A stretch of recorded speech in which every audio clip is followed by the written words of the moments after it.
In the vast expanse of the African bush, a British conservationist flying solo crashes his ultralight plane. Severely injured and carrying no food or water in the wilds of Africa, his chances of survival are slim. His best friend desperately searches for him, knowing he may never find him. Staying alive takes all the cunning and guts one man can summon up.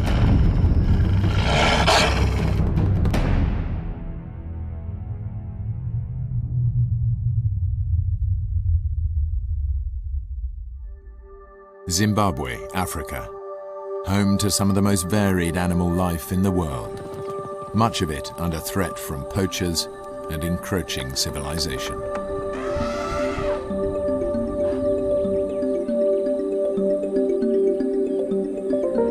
Greg Rasmussen was born in England but came to Africa as a young boy.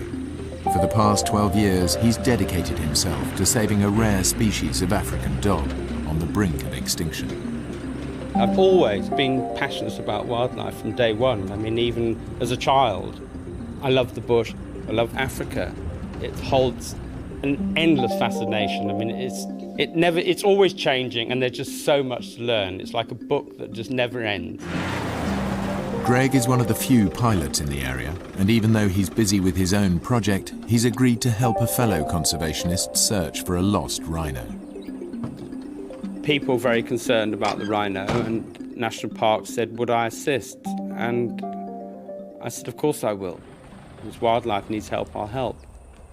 Greg's a capable pilot, but flying a plane and tracking animals requires intense concentration, and he'll be flying over unfamiliar terrain.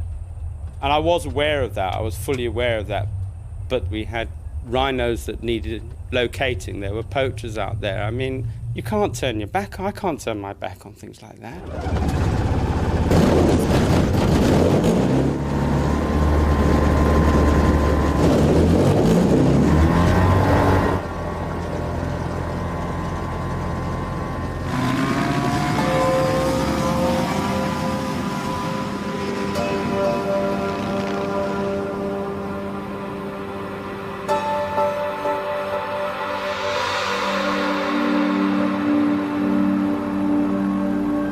An ultralight plane is a cheap and efficient way to cover the African bush, but is also very dangerous to fly under certain weather conditions. Temperatures in the day can be very, very hot. Tricky flying conditions for a light aircraft. Because, you know, it's hot, the air's thin, so it's quite hard keeping the plane up in the air.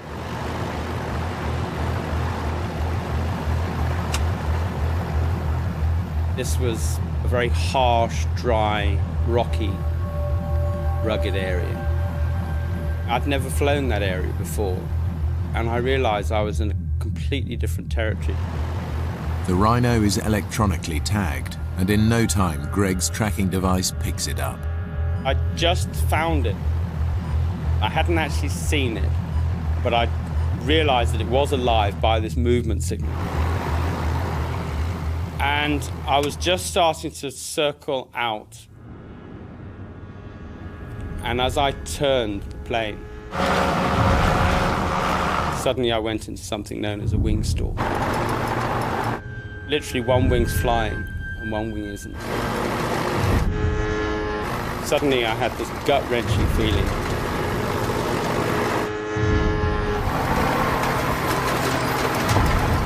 I put full power on the rudder. Pulling back on the stick, I was doing the right thing, and it wasn't working. And the plane started to go down in a spiral, and the ground was coming up pretty damn fast. And then there's a split second.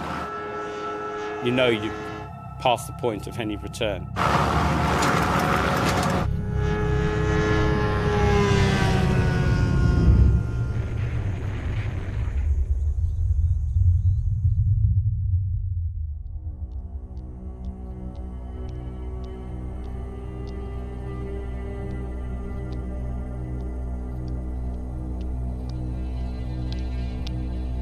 I almost didn't want to open my eyes. I didn't know what I was going to see, what I was going to feel, what I was going to find.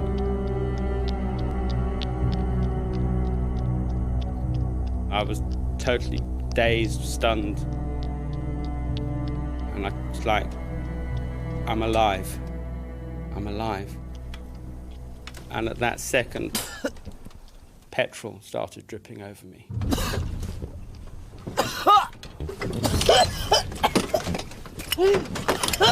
And I just pulled myself out, literally almost fell out of the plane. As the petrol started to come down, I had these visions of this wall of fire.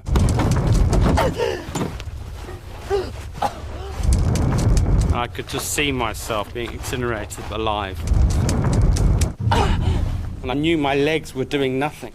I couldn't do anything with the legs at all. But I just had to get away from this plane. I mean, this thing was a nightmare now.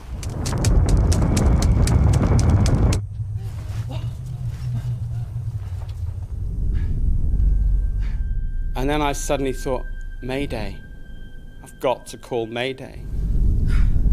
And I didn't want to go back to that plane. I didn't want to go near it. But I had to brave it, because I knew that that was my only means of survival. And I knew the quicker I got a message out, the better. Greg has to try and make a call. No one knows exactly where he is or that he has crashed. He has no survival gear with him, no food, no water, and he's severely injured. Mayday! Mayday! And the whole handset was hot. The crash had short-circuited all the batteries and had literally fried my only means of survival, the emergency radio. And then something happened that literally just changed almost everything. The pain hit, because the adrenaline had worn off. On the outside of his body, Greg has only a few superficial scrapes, but inside he is bleeding badly and his legs are broken in 6 different places. That was a pain that I'd never experienced before. Anything like it, anything that even came close to it. My legs felt like they were going to explode from within. My feet were just doing this. My legs were just one big lump of jelly.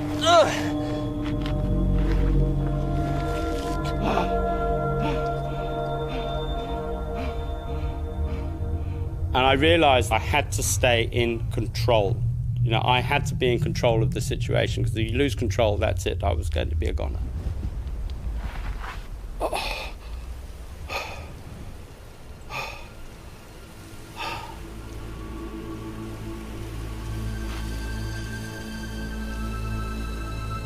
I started to try and take stock of the situation. And it was quite a harsh reality. I suddenly realized there was no 999. There was, you know, if I was going to get out of this, it was only going to be me and me alone. Greg is over 70 miles away from the nearest road. By the time anyone realizes he's in trouble, it may be too late. The brutal heat of the African sun will bake him alive. If he survives that, he will face worse horrors. As night approaches and hungry predators come out to feed.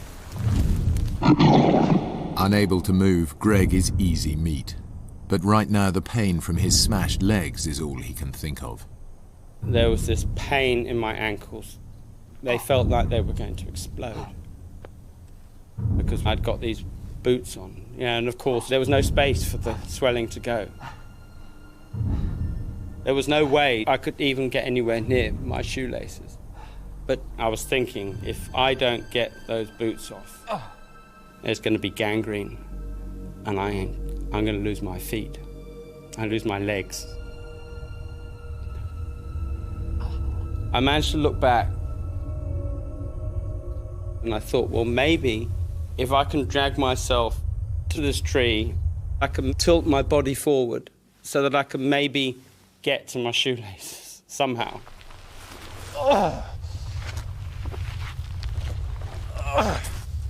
I wanted to stop that pain. Because, I mean, it was like my foot was exploding.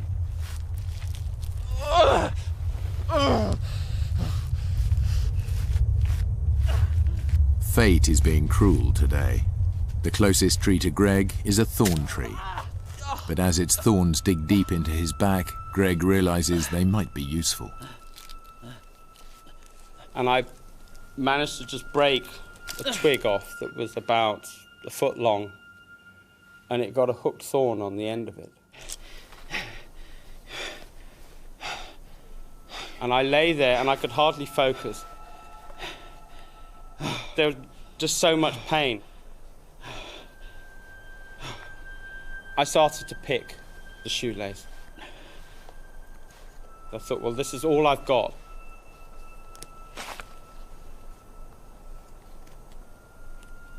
And I remember I had a little flashback to childhood, because I was always absolutely useless with shoelaces. I then realised I had one chance. If I pull and the knot doesn't spill, then I've blown it. That's that foot gone.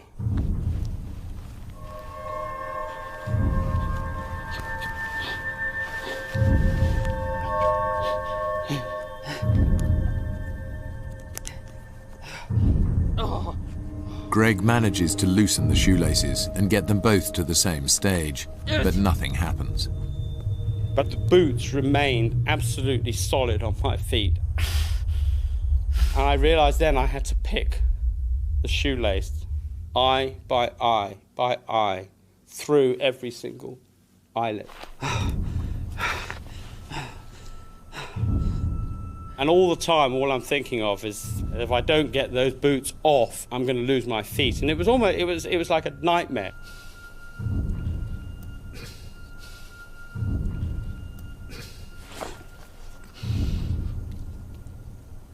Ah! I had to remain as focused as I could.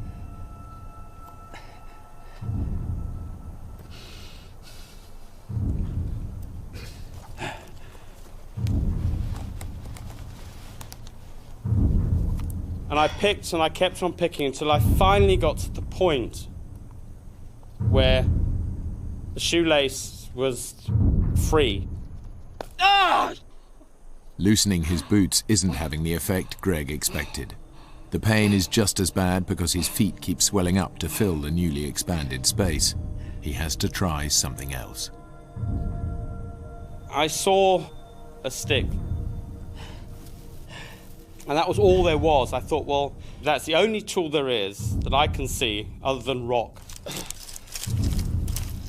I'll go for that. And as I even just touched the shoe, the pain was just, it was terrible. And I thought, oh my God, I'm not, you know, and now I've got to push this. And absolutely bizarre, you know, then I had a flashback to a movie. You know, I mean, ridiculous. It was a John Wayne movie, you know. Oh, well, you bite on that while I cut this. And I grabbed this stick.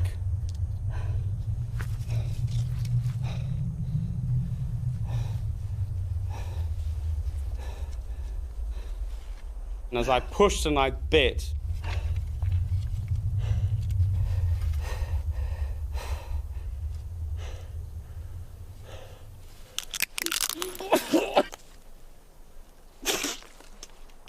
this stick was just rotten. It was full of termites. And my mouth was now even drier than before, and I went, but I pushed with such force. The shoe came off. And I just forced the other shoe off. And lay there.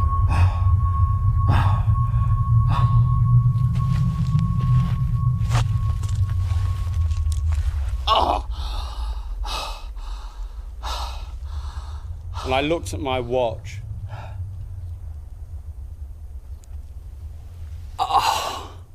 And it had taken me 2.5 hours.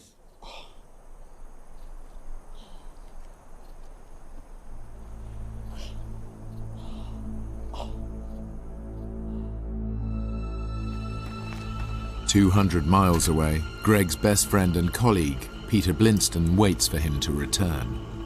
Together they run a conservation project dedicated to saving the African painted dog, one of the world's most endangered species. We have this same passion for the dogs. We have a lot of belief in each other's abilities. And that just comes through at the end of the day. Peter, phone call please. The phone rang. I just felt nervous. This kind of sense of something's wrong. Yeah, Peter. It was Norman English, he's the warden over at Cinematella. He said, Greg's missing. People talk about this kind of cold hand or something that grips you, but I really did just go like icy cold. I was then thinking, I have to find him. In the heat of the midday sun, the temperature is now over 100 degrees. Greg hasn't had any water for over 24 hours, and his body is rapidly showing the effects of dehydration. It was hot and it was dry. There wasn't an ounce of moisture in the air. I hadn't drunk the whole day because an elephant had destroyed the water pipes in our area where I'd taken off from. It wasn't like feeling thirsty at all. It was almost like being tortured. Everything was just so dry and your skin just didn't feel like skin anymore. There was no texture to anything. You know, you try to touch with your tongue to touch the roof of your mouth. It just felt like it wasn't there. As Greg lies out in the open, a vulture, quick to sense a meal, lands on a nearby tree. And I thought, not yet. Yeah, I'm not ready for you, mate. It was scorching hot. You know, dehydration was going to be my next enemy to deal with. But also predators was a major concern of mine.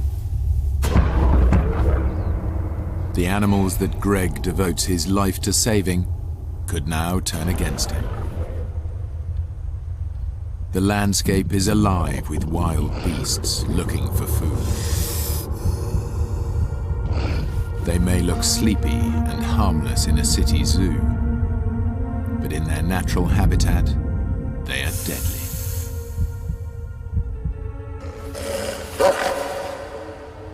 My fear wasn't the predators themselves, it was the fact that I couldn't run away.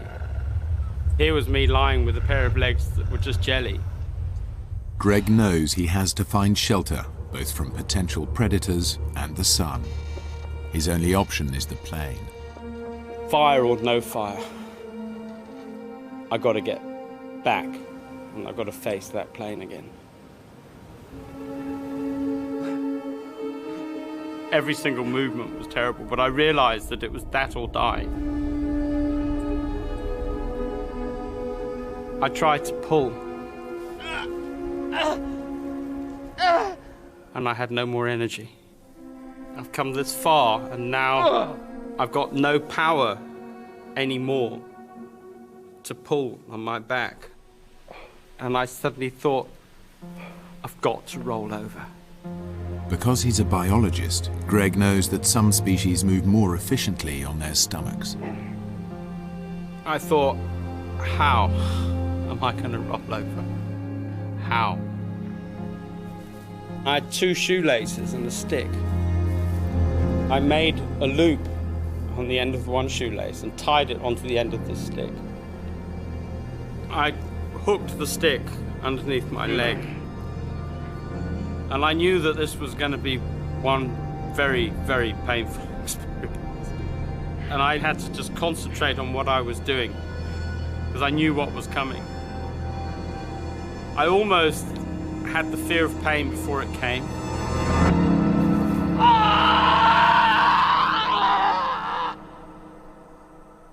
Just as I rolled, I heard a crack. It wasn't the stick, it was my pelvis was broken.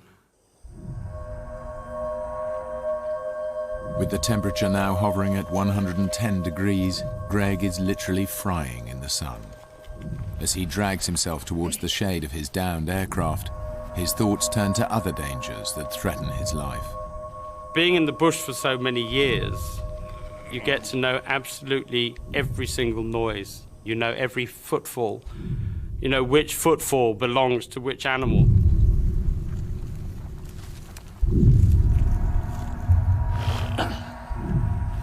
I was terrified that maybe something would come and sneak up on me. And I couldn't do anything, you know, I mean, I couldn't run.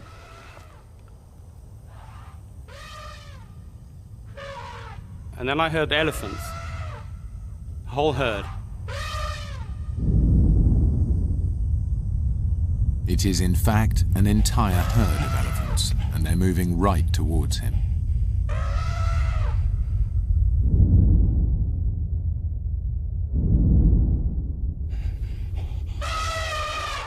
And I thought, they've got to sense that I'm here. If they detect you at the right moment, that's fine. If they detect you too late, that's the scary bit.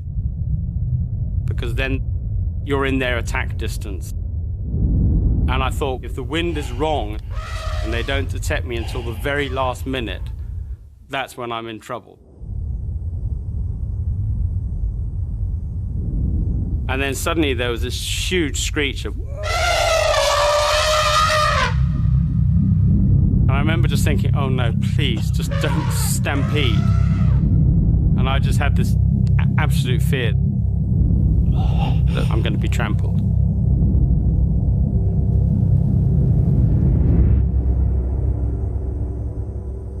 Greg has dodged a bullet. The herd moves on away from him. I wanted to cry at this point. And I realized then that I couldn't have cried even if I wanted to. There was no moisture for me to expend on tears. They wouldn't have come anyway.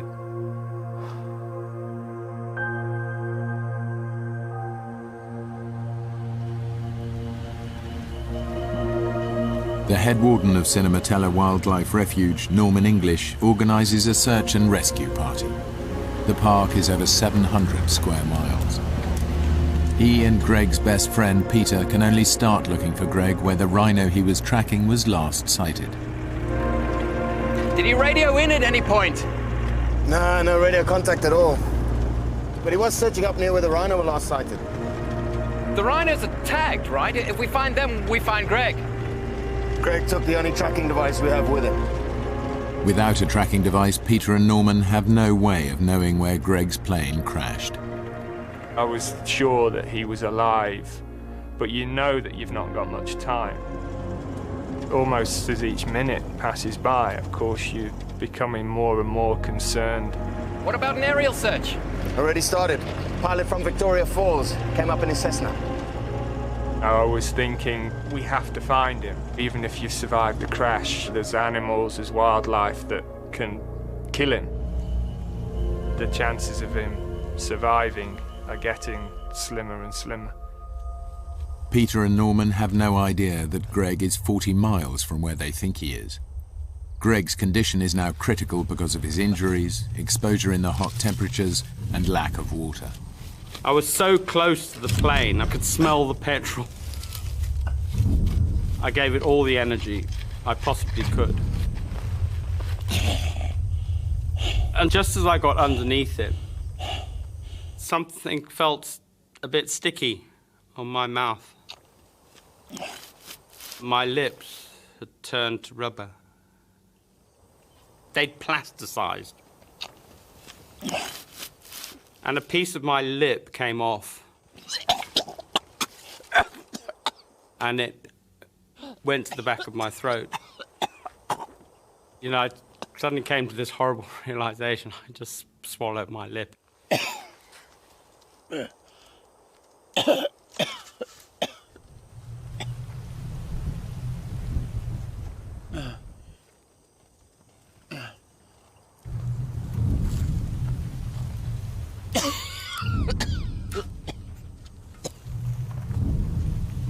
The But within moments, Greg has a new worry. He hears the sound of an animal walking nearby. It was lion footfall. And I listened very, very carefully, and it was getting closer and closer. And then I heard this call. It was a lioness. And lionesses have a very distinctive call they use when they're calling cubs. And obviously, because she was a mother with cubs, that makes her far more dangerous. Greg knows that animals in the wild have a unique defense strategy. They make sharp, sudden noises to scare off their enemies. As the lioness moves in closer to Greg, he knows that creating a noise at the right time is his only defense. When he finally sees the big cat's silhouette, he makes his move.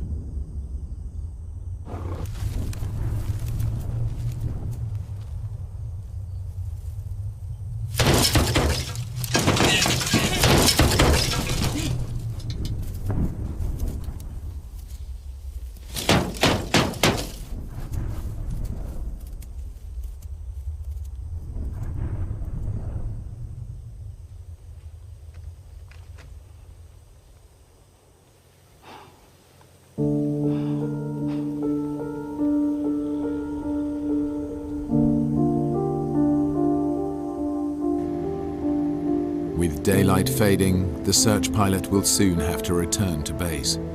There's still no sign of Greg or the wreckage.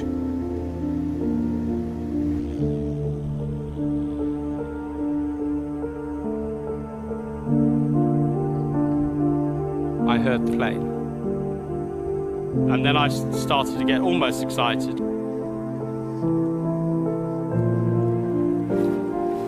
And then I thought, no, I'm still a needle in a haystack. They had an area to search of about 1,000 square kilometers. And I wanted to scream, I'm here, I'm here, I'm here. Hello! Hello! I almost wanted to will the plane in, you know, come my way, I can hear you, please. Hello!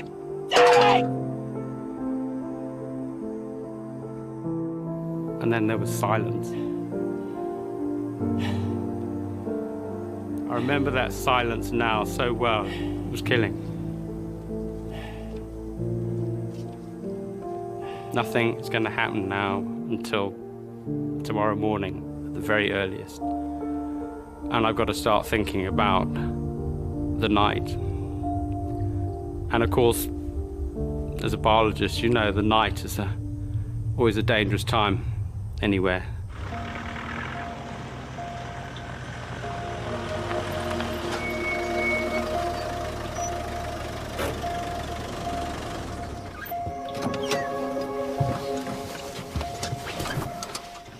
It probably won't help much. I'm just going to take the Land Rover out, see what I can find.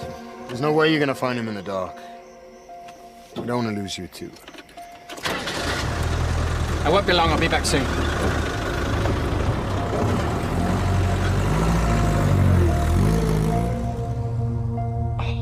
I suddenly came to the harsh realization that there's not much left of me. You know, I'm a mess.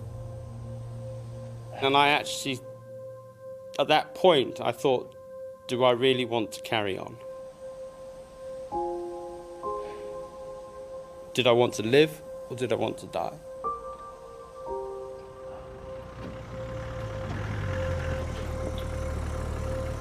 As the night closed in, it was an awful feeling. It was really awful. I was trying to imagine what it would be like for him now, still being out there. I thought about my life, and I thought, well, I've had a good life. I have achieved. I was suddenly, for a very short period of time, I was at total peace with myself. I wasn't afraid of it. I wasn't afraid of that death experience.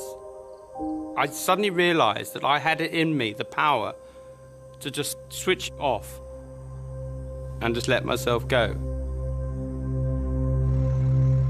People started to voice their doubts that he was now alive.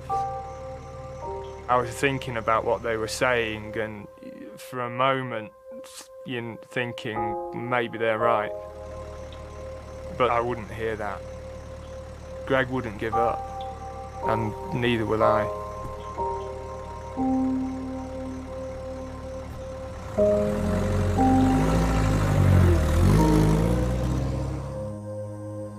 And then I suddenly thought about the dogs, what amazing animal that had become my sort of whole raison d'etre. And I thought, but there's a hell of a lot more I can do. And from that second, it was like, right, the fight is on. At that point, there was just such a kick in me that it was like, I'm going for it, and I'm going to make it.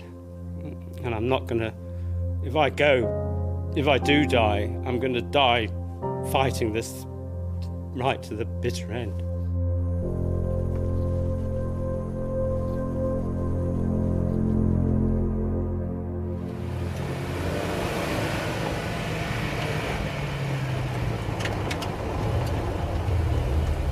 Night comes on very quickly in Africa, and with it a blanket of darkness that provides cover for the predators. This is the time they come out to hunt. I was trying to picture how terrifying, really, it would be, even for somebody like Greg. You would almost wish that he were dead and not have to face a night like that.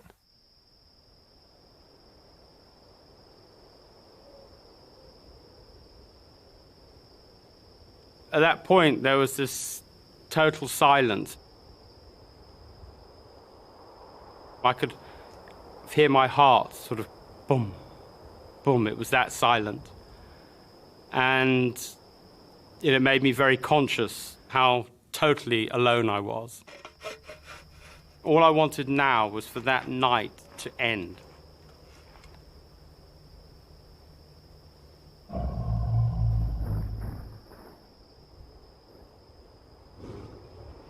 I had this nightmare that a hyena was going to come up behind me. I know what hyenas are capable of. Bone crushers, as they're also known. They've got the most powerful jaws of anything. I also know someone who was carted off by a hyena, and he was a fully able-bodied man, but he was sleeping and they dragged him away. That was the biggest scare of the lot, that a hyena might come up behind me.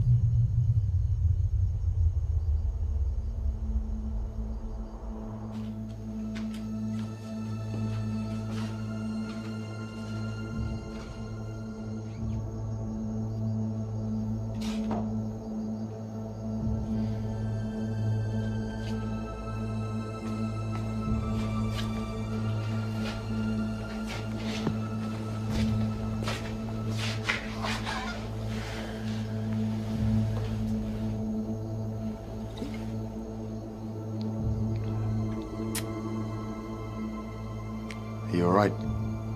Yeah. Thanks, Norman. Peter, the men feel like Greg may not have made it. You'll get through this. He's a stubborn beggar. Yeah, well, you know him better than they do. They, don't think there's any point in him going out again tomorrow. He's alive, okay? You know Greg. He wouldn't give up. I won't either. I'll talk to the pilot and the others, see if they can give us another morning at least. Thanks.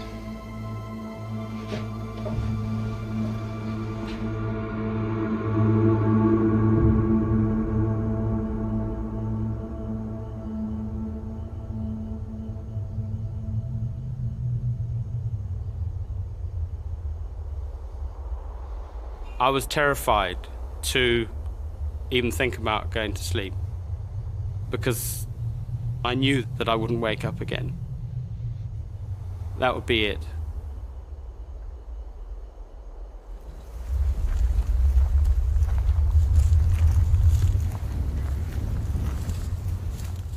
Then Greg's worst nightmare comes to life.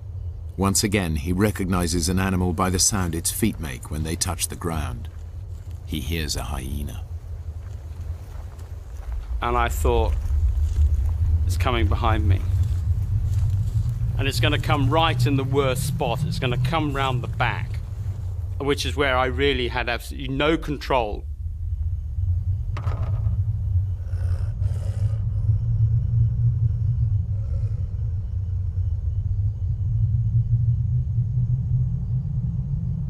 Once again, Greg uses his knowledge of animal behavior.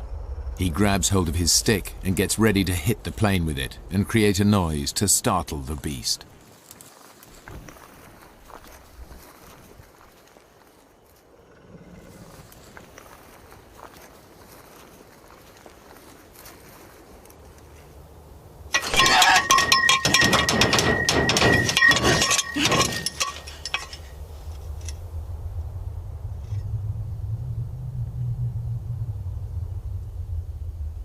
And I waited until it seemed like forever.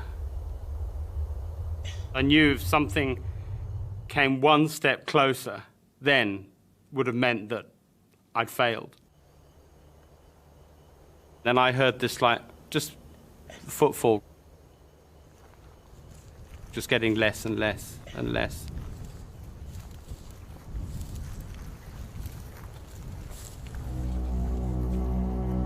I remember lying there at that particular point thinking, is there anything else that's going to be chucked at me? You know, what else is going to come? You know, what other brick's going to come down?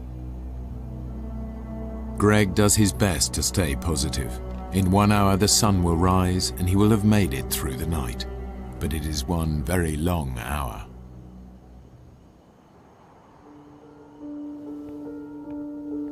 It was very frustrating waiting for the daylight to come.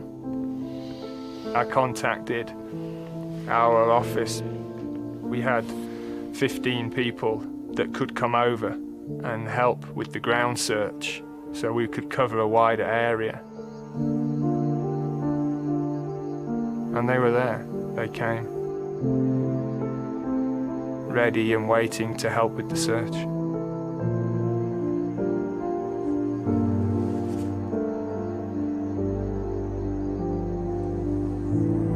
I watched, looking for the sun to come over the horizon. And when it finally did, I felt these rays coming all the way towards me. And it was an amazing experience. I suddenly felt wonderful. I was bathed in light and heat and warmth. I felt secure for a moment. And then the harsh reality dawned on me that it was that sun, that burning, was going to continue and it was going to kill me.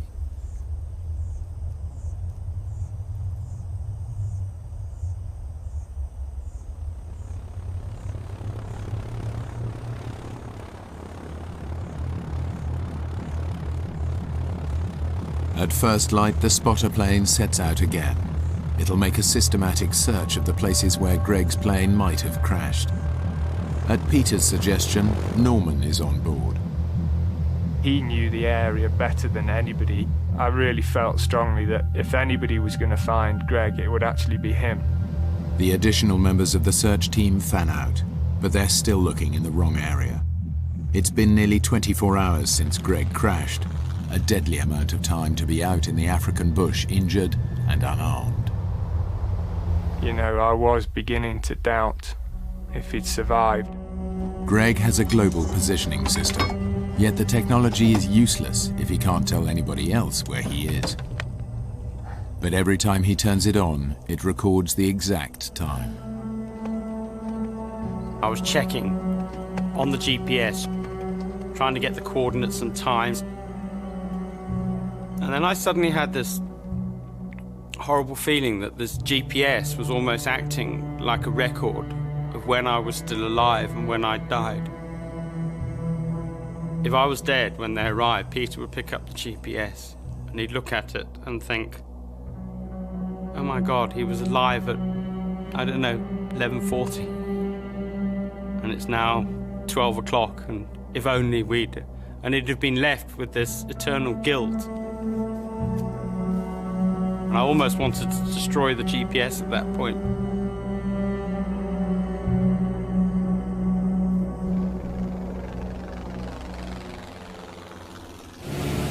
Norman to Peter, can you read me? Over. Norman to Peter, can you read me? Over. Receiving. There's nothing from up here. Even an elephant can merge into this landscape. We're going to try another area. On a hunch, Norman decides to go back and check along the beginning of the route that Greg would have taken. Nearly 24 hours has passed, and Greg's body is desperate for water. I managed to grab a piece of the broken windscreen. I had this mad idea to see if it would collect moisture.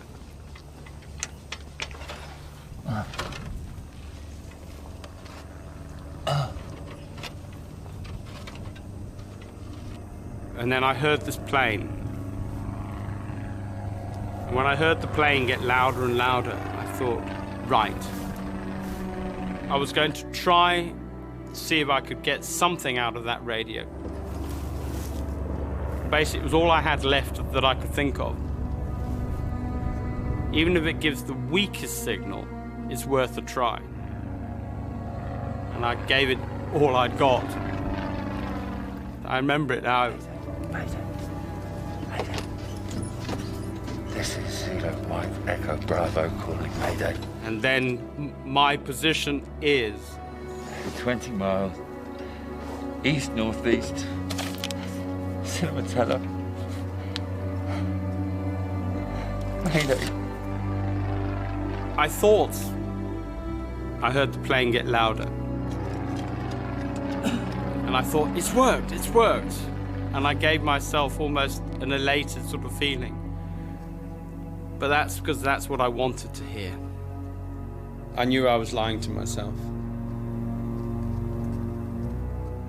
Mentally, I had to stay with it. Because if you get into depression, that's it, the game's over. Not knowing whether he's imagining the search plane or if it's really there, Greg grabs a piece of his wreckage, one of the struts, hoping it will reflect the light and be seen by the plane above.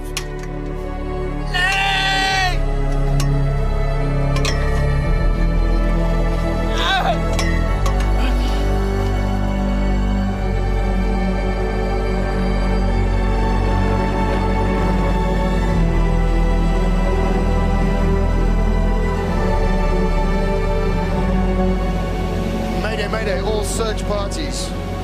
We've located the wreckage 40 miles south of the main search area. No sign of Greg.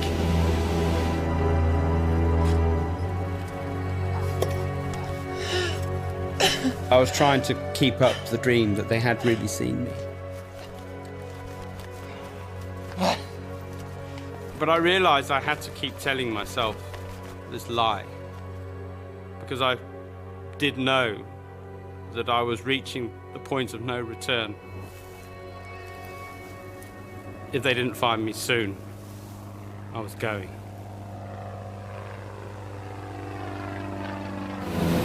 We can't land, I repeat, we can't land, we're gonna have to go by road. Meet back at the base camp immediately. I repeat, meet back at the base camp immediately. I felt numb. I wanted to see, you know, what was there. I wanted to see Greg. I wanted to just get to the site.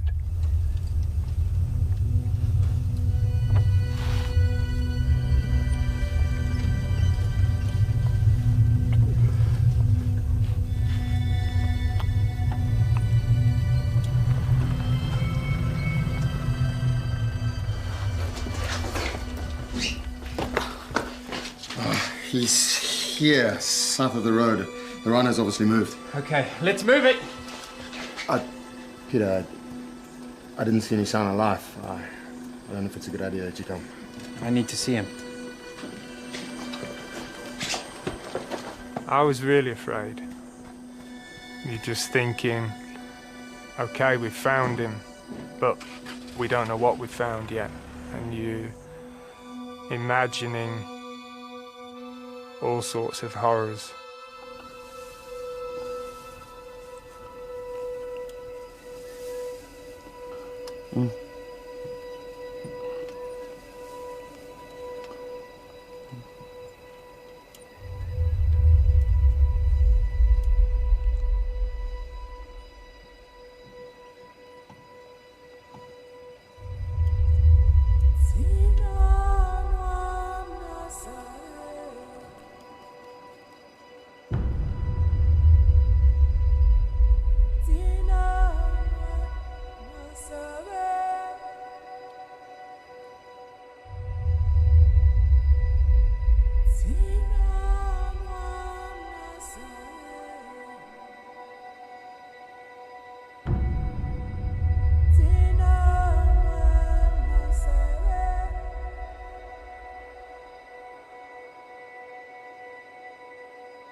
And then I heard these footfall.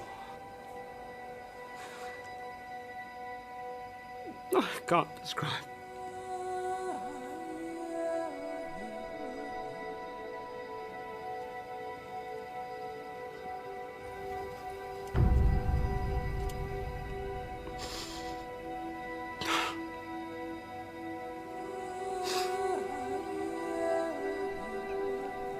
Of course, I knew what footfalls those were.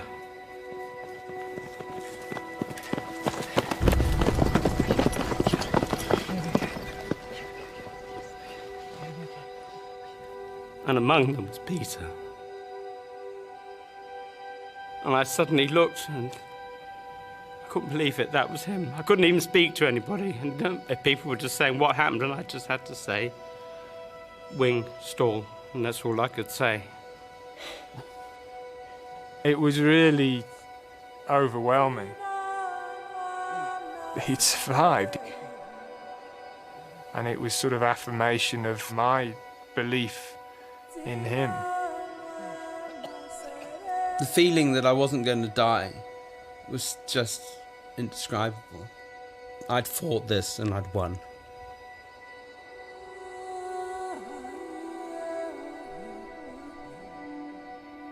And somebody came up, I hadn't got a clue who it was.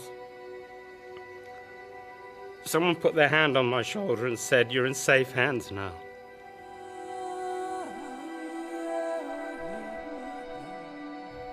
Since the accident, Greg has undergone more than 100 operations to save his legs.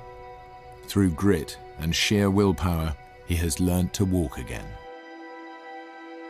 Of course you don't go through something like this without there being change in who you are. I always treated life every day as precious, but it's even more precious now. I still am dreaming of that day when I go back to Africa, back to the smells, back to the sunrises, the sunsets, and most importantly, the painted dogs and wildlife conservation. Greg has indeed returned to his beloved dogs. He continues his conservation work alongside Peter and has never flown an ultralight plane again.